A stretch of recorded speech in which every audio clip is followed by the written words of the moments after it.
Hey, it's Daryl. Team Common is currently working on our transition to a weekly show. We'll be back this summer with new episodes. In the meantime, here's one from our archives. WBUR Podcasts, Boston.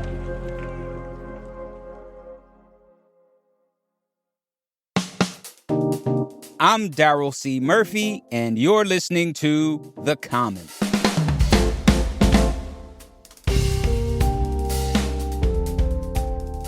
WBUR senior political reporter Anthony Brooks. Welcome to The Common. Hey, it's great to be here, Daryl. How you doing? Oh, I'm doing great now that I'm talking to you.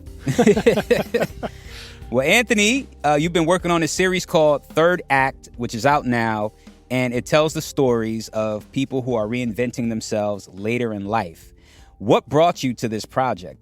I'm very interested in it. I appreciate that. Yeah, so I guess about 15 years ago, I started paying attention to stories about people who managed to reinvent themselves in interesting, even inspirational ways late in life. And had to do with a couple of things. I'd gone through a health scare, my dad died, and those things sort of felt like flashing yellow lights of middle age, right? These reminders that there's more of life behind you than ahead of you. And so I started just thinking about the best way to live out what was left. And then, Daryl, I've got this sort of restless spirit. 40 years in public radio, and I keep asking myself, what am I going to do when I grow up? And so this curiosity drew me to people like Tom Andrew, one of the people that I profiled in this series. He'd had a full career as a medical doctor, including 20 years as New Hampshire's chief medical examiner. Then he retired. He'd had enough of it. He enrolled in seminary school, became a Methodist deacon, a youth pastor, and now at 67, he ministers to his local Boy Scout troop in New Hampshire, and he's found new purpose in life. Here's a little bit of what he told me about that. What does late in life mean anymore?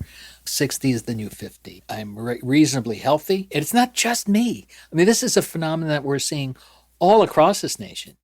He's right about what he says. Every day, 10,000 baby boomers reach retirement age, but lots of them aren't ready to stop working, either because they can't afford to, or like Tom Andrew, they don't want to.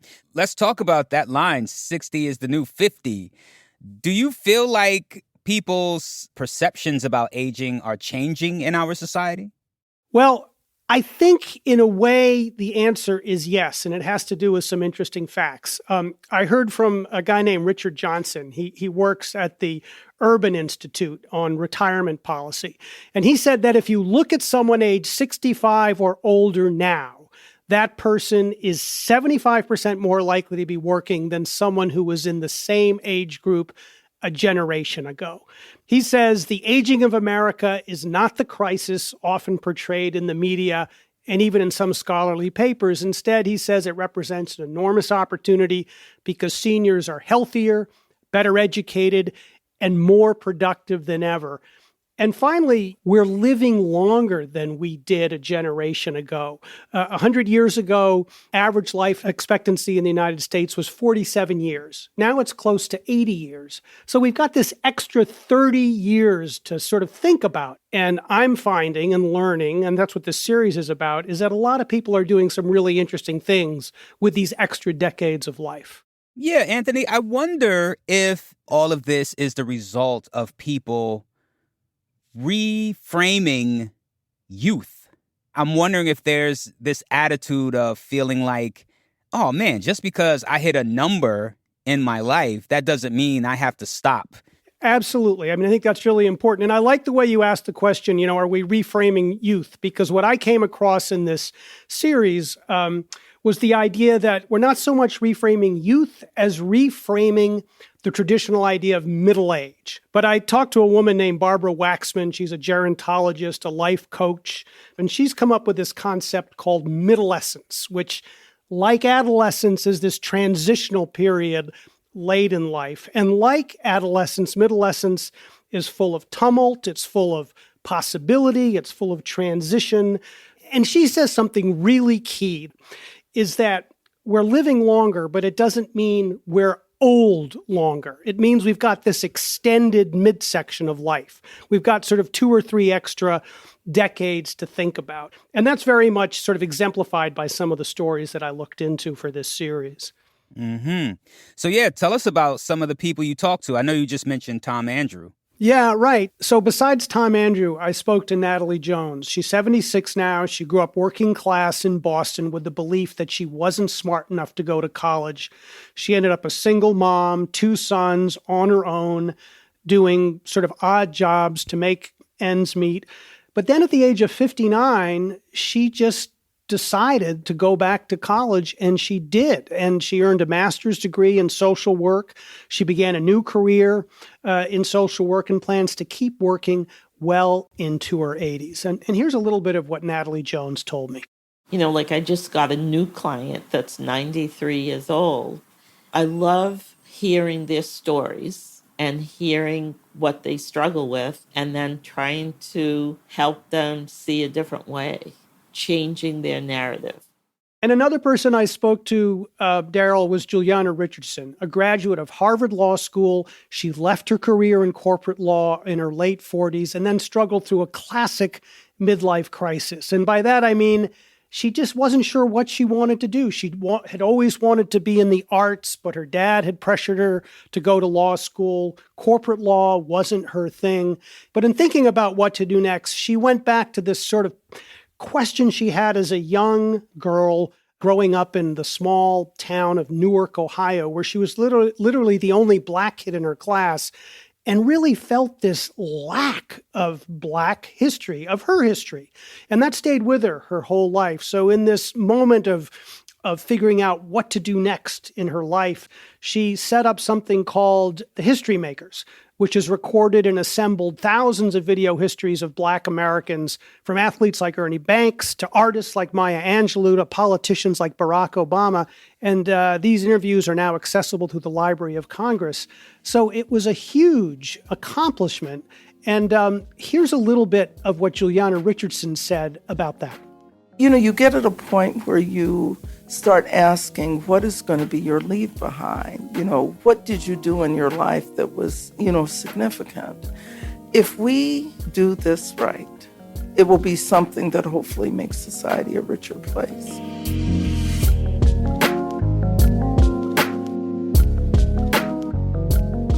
We're going to take a break, but we'll be right back.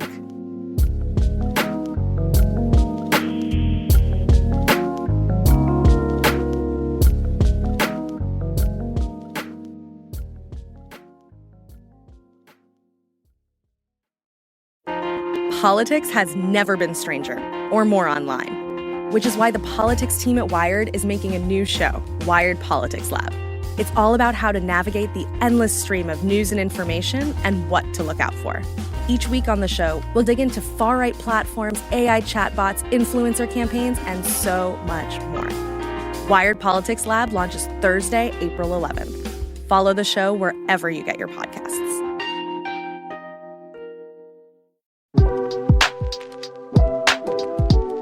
And we are back with more from Anthony Brooks.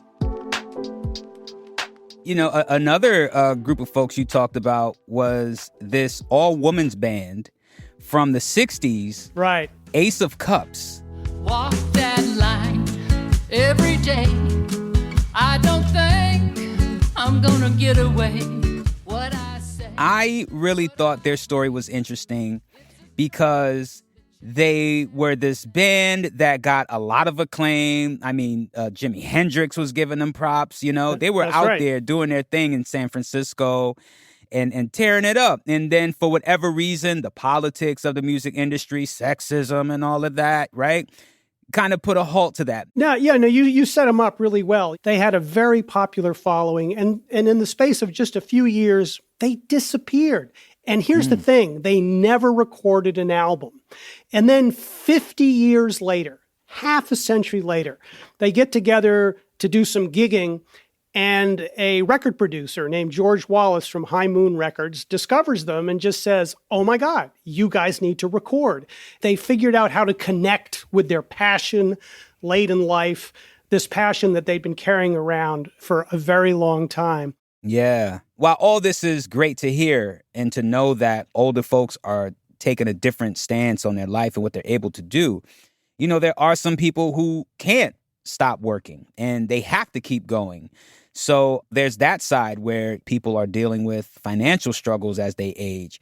Did you talk to anybody who was going through that? Yeah, I mean, I think Natalie Jones sort of speaks to that issue because you make a really good point. Some of these stories definitely are about people who have the education and the financial wherewithal to sort of say late in life, hey, I want to stop doing X and start doing Y.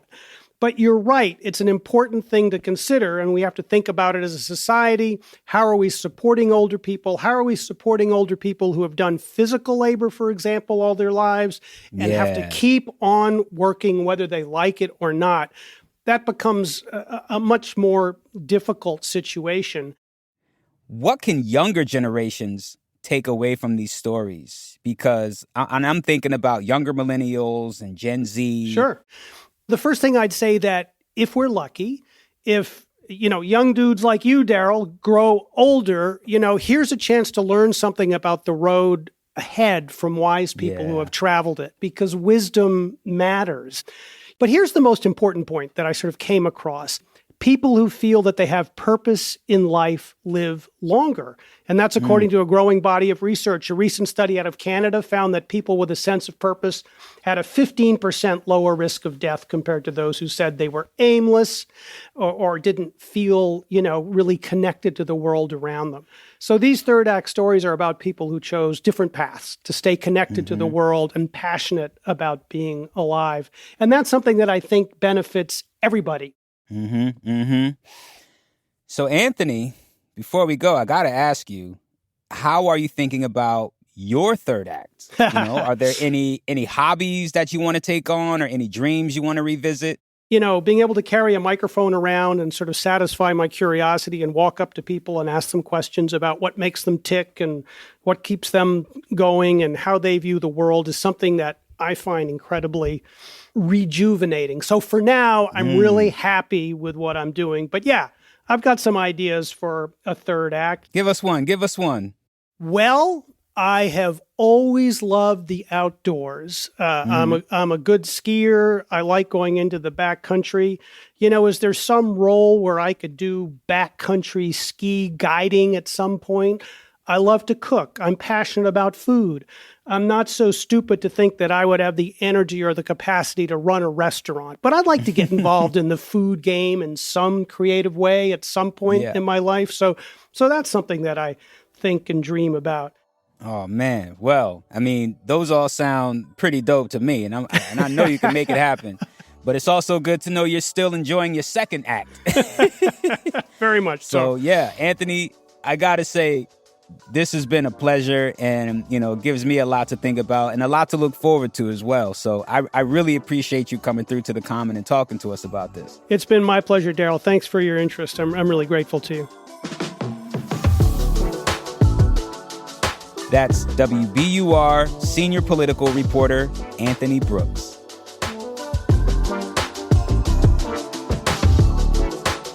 And that's our show for today. Thank you so much for listening to The Common. Hey, let us know how you're thinking about your third act. If you are at all, hit us up on Instagram at WBUR The Common or send us an email at thecommon@wbur.org. And with that, I'm Daryl C. Murphy, and I will talk to you tomorrow.